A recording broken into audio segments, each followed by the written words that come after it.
En 2018, les contribuables français ont payé 138 € de redevances audiovisuelles pour financer le service public. Les Français paient, les Français casquent, et pendant ce temps-là, c'est la liberté d'expression qui recule.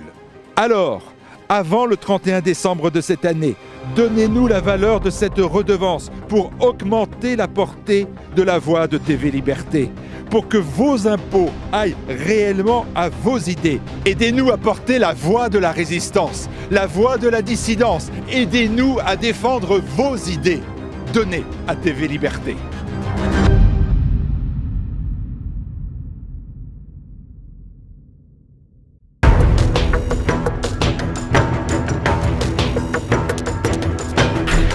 Et pour ce Zoom du jour, je suis ravi d'accueillir sur ce plateau Christian Gérondeau pour son nouvel essai « L'air de Paris est pur ». L'air est pur à Paris, mais personne ne le sait. La pollution des esprits. Christian Gérondeau, bonjour. Bonjour. Merci d'être avec nous sur TV Liberté. On avait déjà eu l'occasion de se rencontrer la dernière fois pour votre ouvrage « Le CO2 est bon pour la planète ». Vous revenez avec « L'air est pur à Paris, mais personne ne le sait ». Un titre très tape à l'œil et qui va à l'encontre des idées reçues. Ah mais tout à fait. Je dois dire que moi-même, quand je me suis plongé dans ce dossier il y a quelques mois, je pensais connaître l'évolution de la pollution à Paris, mais je n'avais pas imaginé qu'elle ait pratiquement complètement disparu. Et pour moi, ça a été une surprise. Et je pense que pour ceux qui nous écoutent, c'est également une surprise, parce que nous sommes abreuvés d'informations qui nous laissent entendre que la pollution ne cesse d'augmenter. Et d'ailleurs, je commence ce livre par un sondage que j'ai fait faire, un sondage d'opinion par l'IFOP, qui montre que 1 à 3% des Français disent que la pollution diminue dans nos villes, c'est-à-dire que pratiquement tout le monde pense qu'elle augmente. Or, la pollution à Paris et dans les autres villes françaises est pratiquement en voie de disparition. C'est d'ailleurs assez normal quand on y réfléchit. On a dépollué les chauffages. On se souvient qu'autrefois, il y avait des fumées noires qui sortaient parce qu'on se chauffait au charbon. On a dépollué les usines. D'ailleurs, les usines sont plutôt parties des villes. On a dépollué les voitures. Les vieux diesels, il y avait de la fumée qui sortait. Maintenant, il n'y en a plus. Il y a des normes extrêmement strictes. Donc, on a tout dépollué. Et pourtant, tout le monde pense que la pollution augmente. Donc, ça a été une surprise pour moi, et certainement une surprise pour ceux qui nous écoutent. Mais la réalité, j'ai pris tous les polluants. Il y a 7 grands polluants. Je les ai tous pris un par un. Ou bien ils ont complètement disparu, ou bien ils sont en voie de disparition. Et d'ailleurs, on en a une preuve, c'est qu'il suffit de regarder les immeubles à Paris, les façades des immeubles. Prenez les vieilles cartes postales. Vous vous apercevez que tout était noir. Et depuis le Moyen-Âge, tout était noir à Paris à cause de la fumée. La fumée des chauffages ou la fumée des cuisines. Eh bien maintenant, prenez par exemple Notre-Dame, la cathédrale de Paris, il y a 25 ans qu'on l'a ravalée, elle est toujours blanche. C'est une preuve de plus que la pollution a vraiment disparu et que l'air est pur à Paris. Vous parlez des 7 éléments les plus polluants, donc on va les rappeler: monoxyde de carbone, benzène, le plomb, l'oxyde d'azote, l'ozone, les particules fines, les fameuses particules fines, et le dioxyde de soufre. Quand vous présentez cet ouvrage, L'air est pur à Paris, évidemment, la plupart des réactions, comment pouvez-vous dire ça? Mais vous vous appuyez sur des éléments directement d'Air Paris. Absolument. C'est ça qui est tout à fait étonnant. C'est que tout le monde croit que la pollution augmente. Alors j'ai pris tous les rapports d'Air Paris, mais pour la province ce serait pareil, hein, à Lyon, à Strasbourg, ou à Bordeaux, ou à Nantes. Les rapports du ministère, le ministère de l'Environnement, en charge de l'environnement, d'un organisme qui s'appelle l'ADEME, tout le monde a plus ou moins entendu parler, des observatoires statistiques officiels, je n'ai pas trouvé une seule fois une déclaration qui dise que la pollution augmente. J'ai trouvé par contre beaucoup de déclarations disant la pollution diminue. Et les chiffres sont là, ce sont des divisions par 5, par 10, et puis quelquefois même encore plus que ça, puisqu'il y a des polluants qui ont totalement disparu. Alors la question qui se pose, c'est, mais comment se fait-il, puisque les rapports officiels montrent que la pollution a disparu, que tout le monde croit le contraire? Et c'est ce que j'explique dans ce petit livre. C'est pas par hasard, c'est organisé. Prenez les rapports d'Air Paris. Ils vous montrent que la pollution disparaît. Mais comment? Quel est le titre? Le titre, c'est toujours « La situation est inquiétante et problématique ». Donc, vous avez la réalité, c'est-à-dire la disparition de la pollution, toutes les courbes, tous les chiffres que vous voulez, et les titres qui donnent l'impression contraire. Alors, c'est une des méthodes qui explique, il y en a d'autres, la désinformation, qui est à la limite scandaleuse, parce que c'est un problème de santé, c'est un problème de santé publique, c'est très important pour la vie de nos compatriotes. Et surtout, cette vision négative, qui est fausse, donne une impression générale, elle contribue au pessimisme, parce que finalement, si le progrès à l'époque moderne a pour résultat d'augmenter la pollution, c'est pas vraiment le progrès. Or, le progrès, non seulement n'a pas augmenté la pollution, il l'a fait disparaître, mais comme je le dis dans mon sous-titre, personne ne le sait. Mais justement, personne ne le sait, et pour vous avouer la vérité, j'étais un petit peu sceptique en lisant ce titre, « L'air est pur à Paris ». Les indices sont là, la pollution est en diminution, mais est-ce qu'on peut vraiment dire que l'air est pur ? On peut dire que l'air est pur. Par exemple, prenons, vous allez voir le degré de précision, prenons les particules fines. On en a beaucoup parlé des particules fines. Les particules fines, ça peut être nocif, ça peut provoquer des maladies, des bronches, ça peut provoquer des cancers. Mais les particules fines, ça a toujours existé. Ça existe même à la campagne, parce qu'il y a certaines de ces particules qui sont faites par des pollens, par des sources tout à fait naturelles. Parlons un tout petit peu chiffres, il faut quand même parler chiffres. Autrefois à Paris, c'est pas tellement vieux, enfin il y a une 50aine d'années, on était autour en moyenne, de 200 microgrammes par mètre cube. Alors, 200 microgrammes par mètre cube, ça ne veut rien dire. Mais il faut savoir qu'aujourd'hui, on est à 20. Donc, ce sont les rapports d'Air Paris, c'est pas moi qui le dis. Donc, division par 10. Alors que tout le monde est persuadé, puisqu'on en parle, que les particules fines, il y en a de plus en plus. Alors 20, vous me direz, qu'est-ce que c'est ? C'est assez facile à voir, parce que Air Paris, c'est un organisme qui est très bien fait pour toute l'Île-de-France, et qui relève, par exemple, ce qui se passe dans les forêts. En forêt de Rambouillet, il y a 15. Donc vous voyez qu'aujourd'hui, on a 20 à Paris, pour les particules fines, 15 en forêt de Rambouillet. Bon, la différence, elle est quand même pas énorme, mais surtout, on avait 200 il n'y a pas longtemps. Donc c'est là où on peut dire que la pollution est en chute, encore une fois, ce sont les chiffres officiels, et qu'on n'est plus très loin de ce qui se passe à la campagne. Bien entendu, on n'arrivera jamais à zéro, puisqu'une bonne partie de ces particules fines sont d'origine tout à fait naturelle, il y en a toujours eu. Alors, il faut rassurer ceux qui nous écoutent, est-ce que c'est très dangereux ?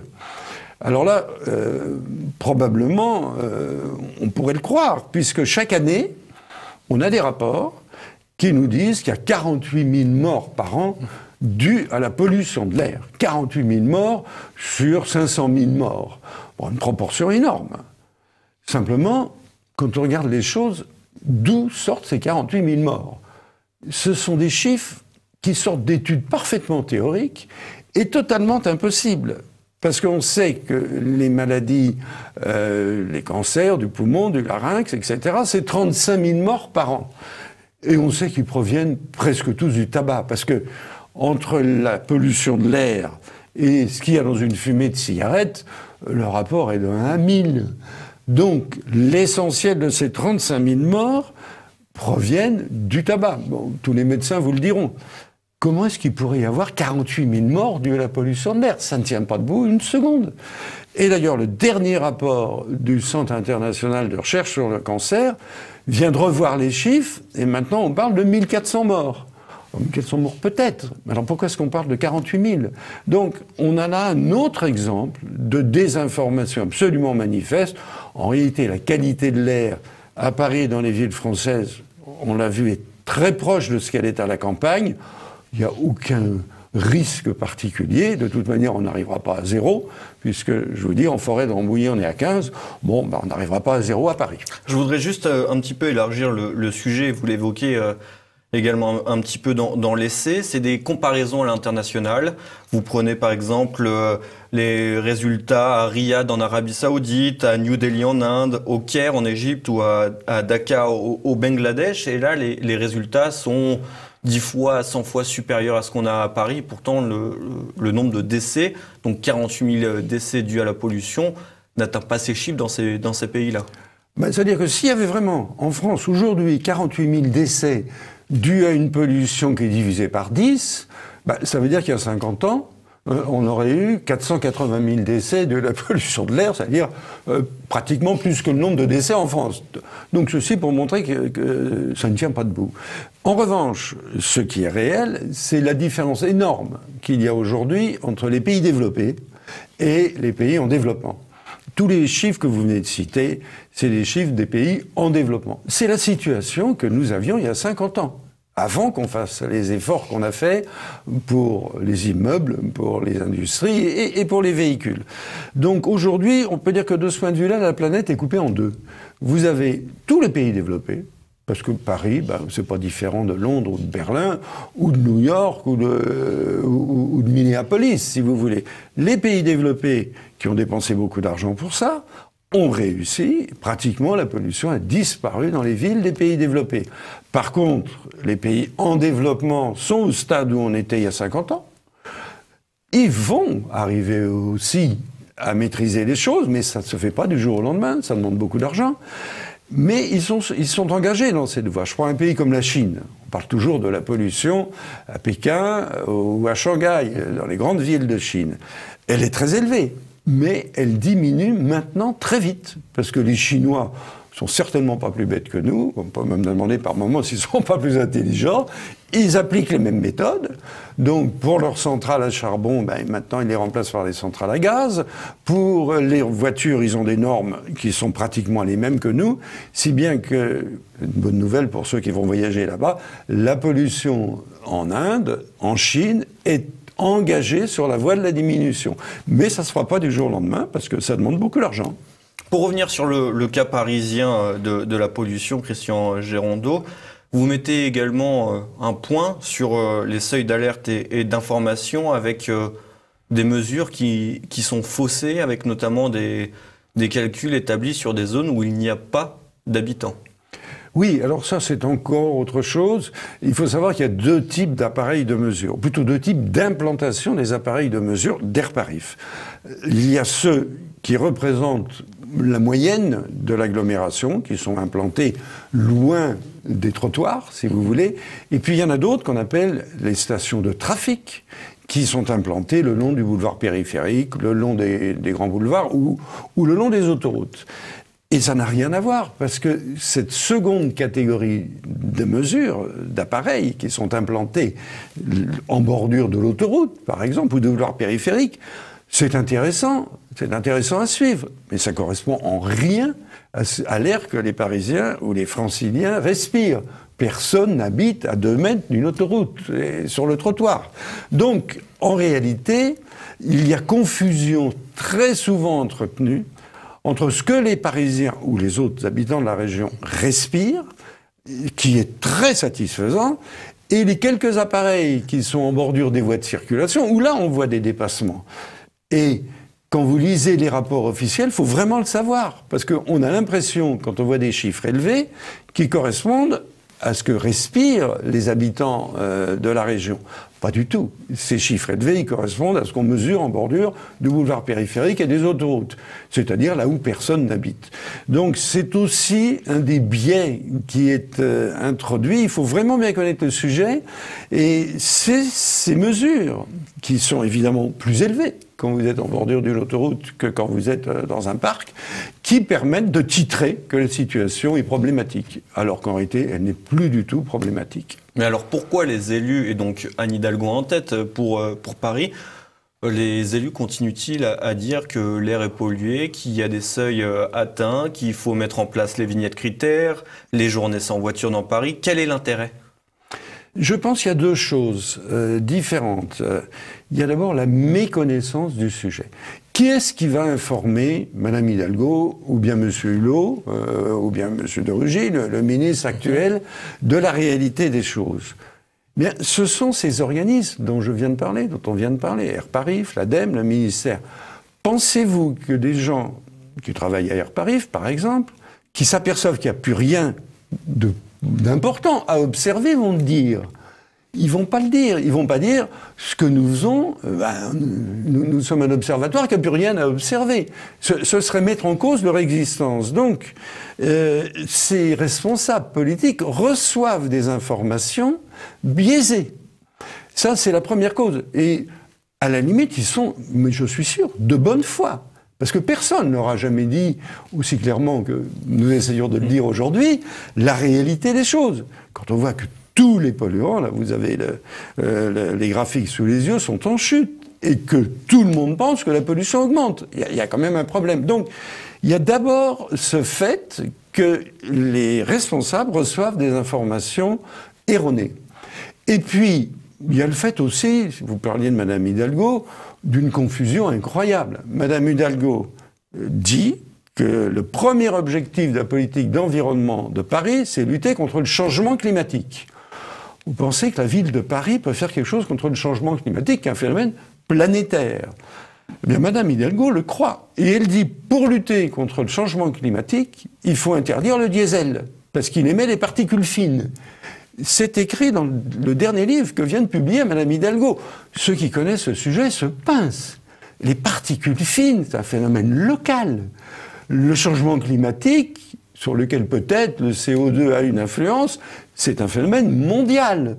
Confondre le phénomène local et le phénomène mondial, bon, c'est très surprenant, mais Madame Hidalgo confond. Et je pense que M. Hulot confond, et que M. de Rugy confond.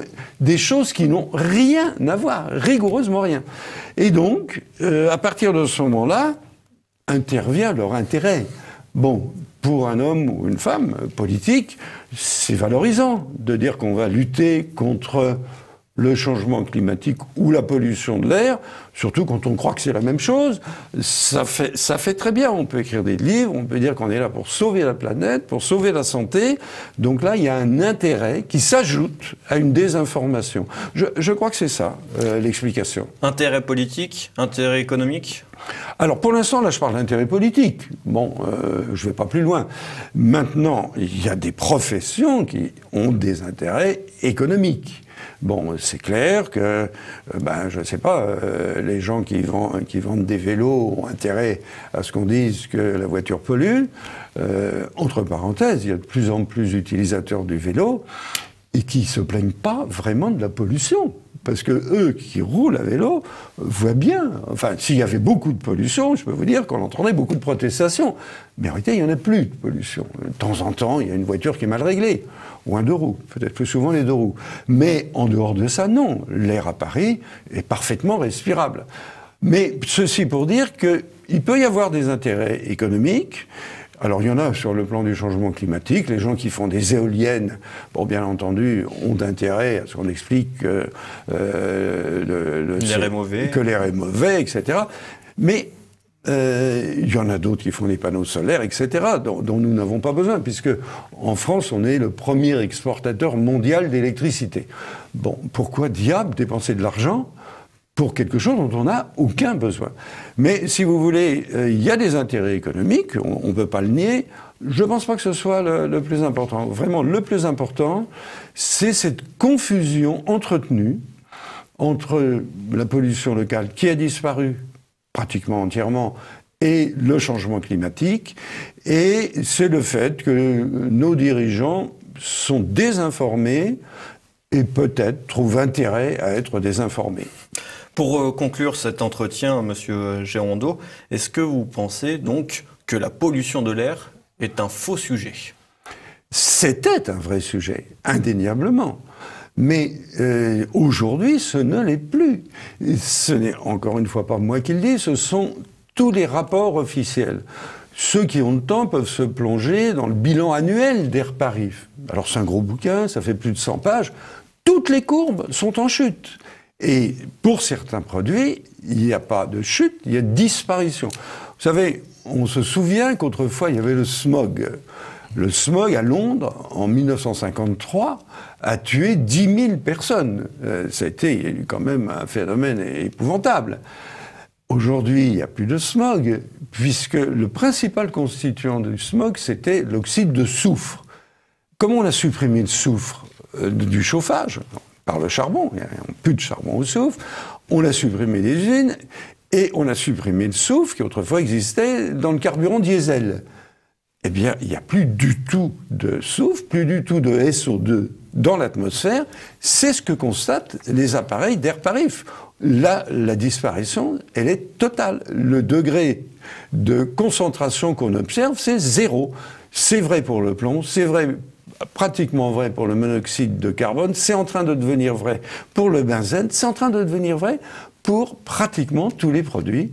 Et la conclusion, si c'est une conclusion, c'est que oui, l'air est maintenant pur à Paris, dans les grandes villes françaises aussi, et je dirais plus généralement dans le monde développé. Il ne l'est pas dans les pays en voie de développement. Ça viendra, mais ça prendra du temps.